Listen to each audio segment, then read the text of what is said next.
This morning, Congress is back in session, and in the House, both Ukraine aid and Speaker Mike Johnson's job could be in jeopardy as Johnson continues to work behind the scenes to thread the needle and find a Ukraine aid package that can pass. He's facing threats from within his own party, including continued attacks from Republican Congresswoman Marjorie Taylor Greene.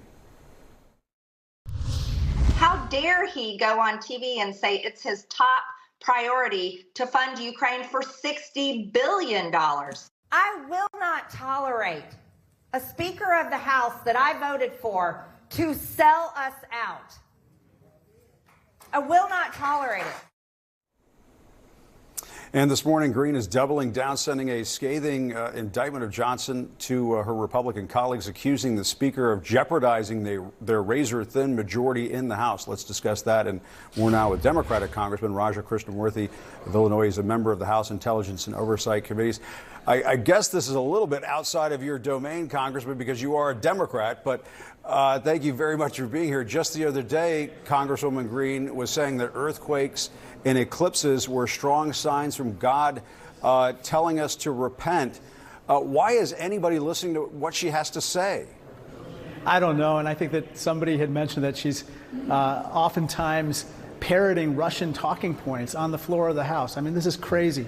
Anytime that she talks is a moment when I think more Democrats tend to do the opposite of what she wants, and actually moderate and other centrist Republicans do the same. But it does raise a larger issue as to what is going to happen to Speaker Johnson. Do you think his job is safe at this point? Would you back an effort to rescue him if Marjorie Taylor Greene brings a motion to vacate to the House floor?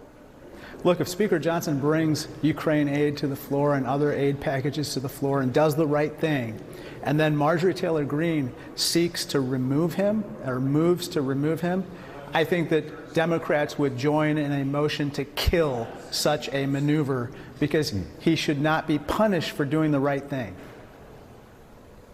And how likely is that to occur? Do you think that could actually happen? We might see that happen.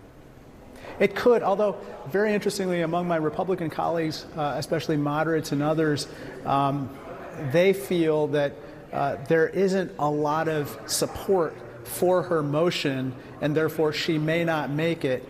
But all that being said, we should be prepared for anything, and we've seen this movie before, and so we'll be, I think, not surprised if it happens, but I'm hoping that if he does the right thing, he won't be punished for doing that. And Congressman, just this morning, Israeli Prime Minister Benjamin Netanyahu said that, quote, no force in the world will stop Israeli troops from entering Rafah. How do you respond to that? Well, I'm hearing different signals, different messages from Israel at this point. On the one hand, they moved a lot of their troops out of southern Gaza. And I also heard that at the negotiating table, there's some hopeful signs. I think Mr. Gallant, their defense minister, signaled that they might be close to getting to a deal for an immediate ceasefire, immediate halt to hostilities in return for hostages and more humanitarian aid. And if we can get to that, that will be exactly what we need right now, because the conditions in Gaza are deplorable. I'm also hoping that the Qataris and others put tremendous pressure on Hamas to also cease fire and make sure that the hostages get released. I mean, just last week, the president was warning Prime Minister Benjamin Netanyahu that if he doesn't change course in Gaza, that there might be some consequences when it comes to U.S. aid. But when the prime minister comes out and says that no force in the world will stop troops from invading Rafah, does it sound like he got the message from the White House? I'm not sure. It's very hard for me to understand Mr. Netanyahu.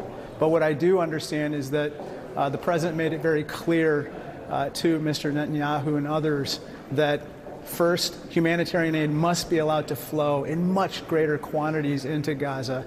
And secondly, they have to minimize harm to innocent civilians. And so some of the moves that have occurred over the last 48 hours have been in the right direction.